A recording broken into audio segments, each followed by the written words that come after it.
Greetings, magical mages and spiritual sages. Welcome to Age of the Mage podcast, and this is episode 65.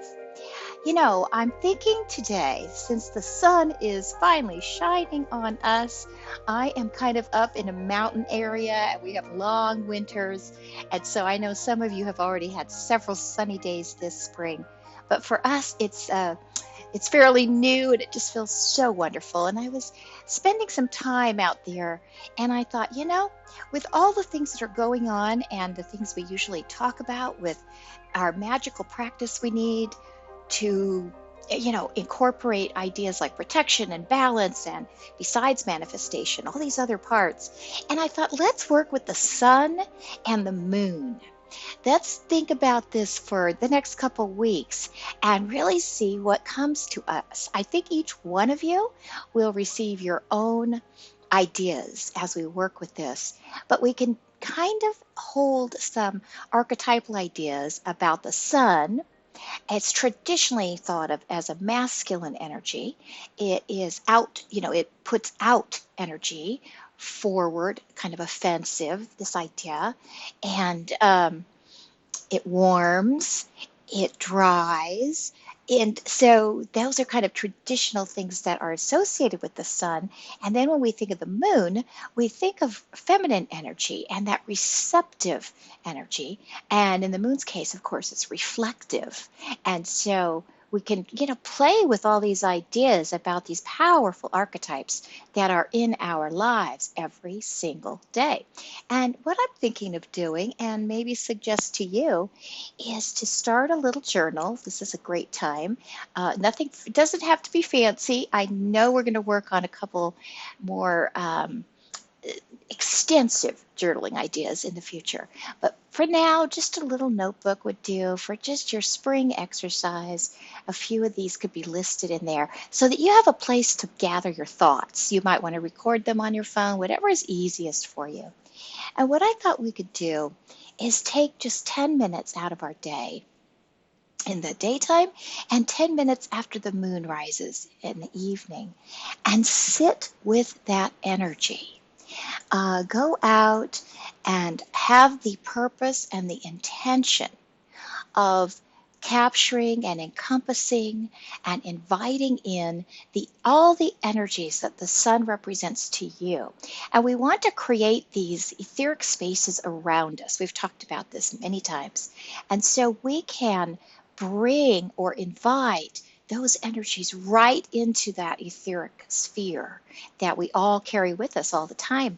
Yes, it's composed some of our aura, but it's also our emotional bodies, our mental bodies, our etheric, our astral bodies. A lot of these extensions from ourselves go into making up this personal magical sphere that we all have. And so let's, go out and just take a few minutes under the sun. And what do we think about? Well, we can think about color. When we close our eyes and sit under the sun, do we see gold? Do we see yellow? Do we see white? Do some of us feel kind of an orange energy? We can direct some of these colors to the chakras that coordinate with those energies, like gold and yellows are right in the middle of your body at the solar plexus area. Orange is usually down a little bit lower in the abdomen, the sacral chakra area. And as you sit and allow these colors, these waves of energy and vibration and frequency to pour down from the sun, they will enter your etheric field and you can direct them where you want them to go. Now, you also might want to fill your field up with these beautiful cosmic rays, these golden rays of color and sunshine, and just bask inside your own field. And this will invite more and more of the sun's energy into your life and to surround you. And as you sit there, the idea is to let your imagination flow. Let ideas come to you, because that's your deep soul talking to you about what this could mean and what this exercise can do for you. So we're going to all get very, very different ideas. Some of you might feel warm and that might trigger protection feelings. Others might feel warm or overheated, and that might trigger negative feelings. We might have a push towards action because of the sun's, energy, and something might occur to us, that project that we want to start, and use the sun's energy for that. Or we might be reverse and feel like very relaxed, and that we personally need a time of rest, and that each day with the sun we could extend it into longer periods of time and use it for healing and rest energy. So once again, this is going to be very, very individual. But we do know that we all could share, we all pretty much know that the sun brings warmth, the sun brings light, and we have certain colors that we all feel typically are associated with the sun in the golden hues. And so those types of things are fairly universal. The rest will be up to us. And I would suggest that we each just sit with it and don't even try to guide it anywhere. Just enjoy those minutes in the sun and see what comes up, and then take those notes. Make sure you take those notes. This is a little bit of a very light exercise to get us in the habit of recording for ourselves what happens during this exercise, because later when we start a more formal journaling process, we'll be in the habit, and it's an easy one to do. It's not complex, it's not a big spell, it's not a complex ritual. It's just so simple. Just let thoughts in and write those thoughts down. And if we don't have a lot of time for writing, just do some key words. Do a couple sentences like, I mainly felt warm. I feel good in the sun. It doesn't have to be eloquent, but whatever does come to you, just jot some things down. So this is kind of a practice to get us tuning ourselves up for future magical work that does require some commitment to a schedule of some sort. It does require allowing a set time, and it is going to require us to write down or record what happens, those 3 steps. So try to honor what you decide you can do.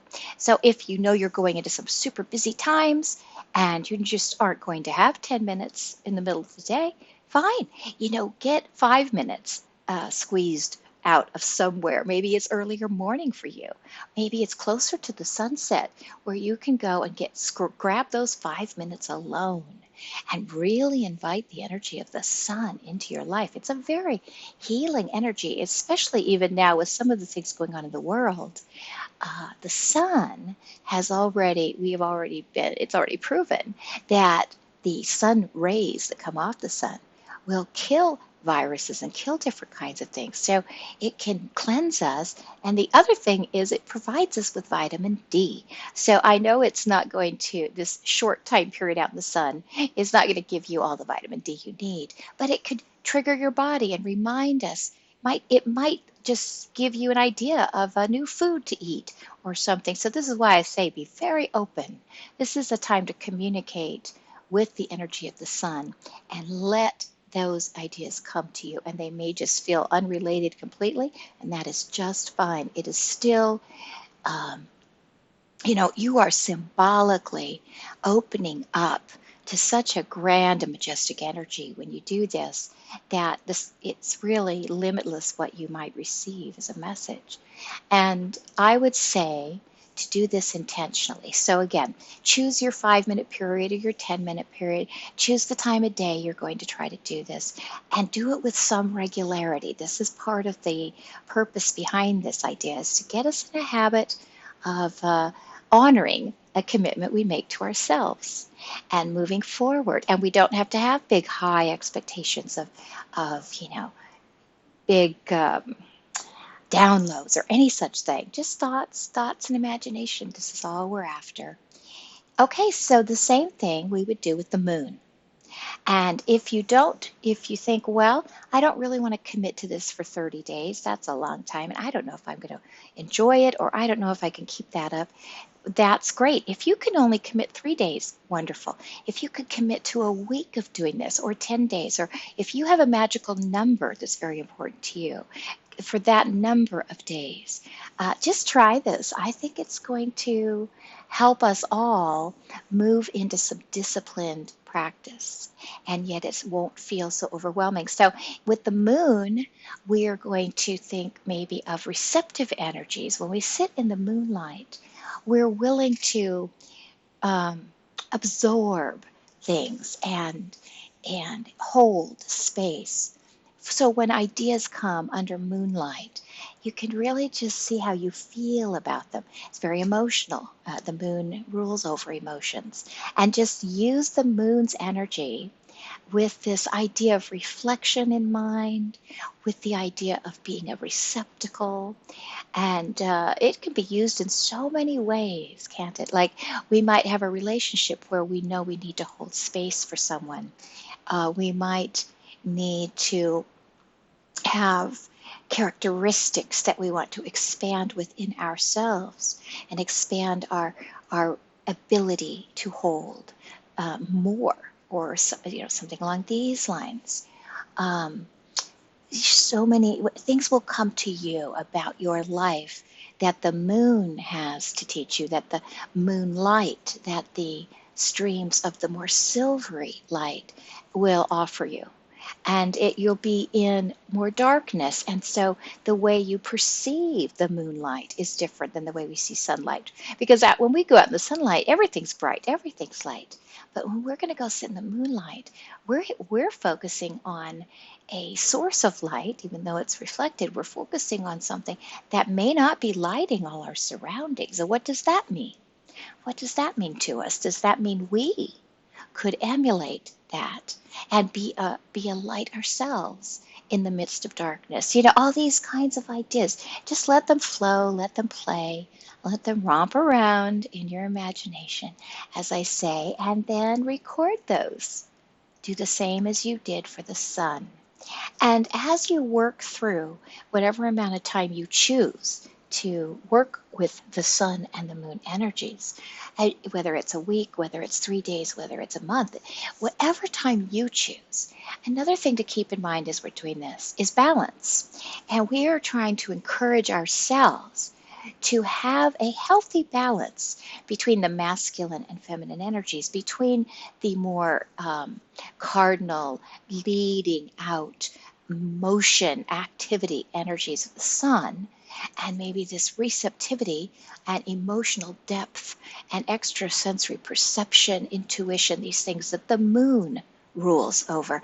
And just watch ourselves and see if spending time focusing on each of these, these cosmic structures, if we take the time to focus on them separately and in their own right, do we feel that we're achieving more balance as we work through the process? And that might be a little thing to add to each note each day as you progress, and just take note. Do I feel as though this exercise is contributing to balance? For example, maybe you tend to be very extroverted. I have this tendency myself. And we're talkers. I talk and so I have to consciously remind myself how to listen, how to be quiet, how to hold space for others, and let the energy of others come out, because I'm so often so busy, providing energy or filling the space with energy, that I forget to be in the mode of the moon. I forget that receptivity is every bit as powerful and can lead and help others share what they need and want to say. And then the conversation becomes richer and deeper and better than ever. And so when I remember to stay more balanced, I always enjoy my life more. And yet it's very easy, if you are strongly inclined one way or another, it's very easy to default and become out of balance. So for those of you who are more introverted, or perhaps have more draw to the entire moon type of energies, you're going to play around maybe with saying, well, I'm just going to get up and do that. Yeah, I'm kind of scared, or I have some anxiety about it, but the sun is just filling me up with this energy of motion and activity, and it's in my sphere, and I feel good about it. I think I can do this, even if it's one step at a time. Whatever occurs to you, this balance will come. It will come by focusing on the two kind of polarities here with this exercise. And the other thing that's going to happen is we're going to go through phases with the moon. Now, if you're only doing this for 3 days, that may not be so apparent, but for those of you who might choose to do this for a 30-day period or a month's time, you're going to notice, okay, wow, tonight there's no moon at all. So what do I do about that? Well, you just sit with that. You sit knowing that there's a presence there and you don't see it. So what does that mean? What does that spark in your imagination? Does that relate to you? How does that relate to you? So this is just a little bit, a few minutes a day of asking ourselves questions that we may not normally ask. And we're doing it in the presence of these two magnificent spheres, and their energy will come in and contribute to the inspiration you could receive. So I feel this is a great time to start this and have some fun with it. And it starts our spring off with some level of commitment. It's still not overwhelming, and we can maybe establish a habit that becomes enjoyable, that you start looking forward to. And you're like, well, I need my sun time today. And it's just all mine. I get to go have my sun time, and I can be alone during that time and really enjoy it. The moon time, same thing. So please enjoy, and I'd love to hear what happens for those of you who decide to give this a try. Please feel free to share. I will be doing it too, and it's going to be something that I have to force myself to do. I tend to get very busy with things and then not take enough time to just stop, all that and do this type of give this type of gift to myself. So I need to do it as well. And I'm looking forward to it. So I can report back to you what it did and how it affected me. Thank you so much, each and every one of you, again, for being here and for listening, and for just listening and just taking the time to come and share your time here, share your energy. You are definitely, in my heart, part of a very valuable and precious network, and I really thank you for that. Well, I will stop for today. I'll be back very soon again, and I will say goodbye for now.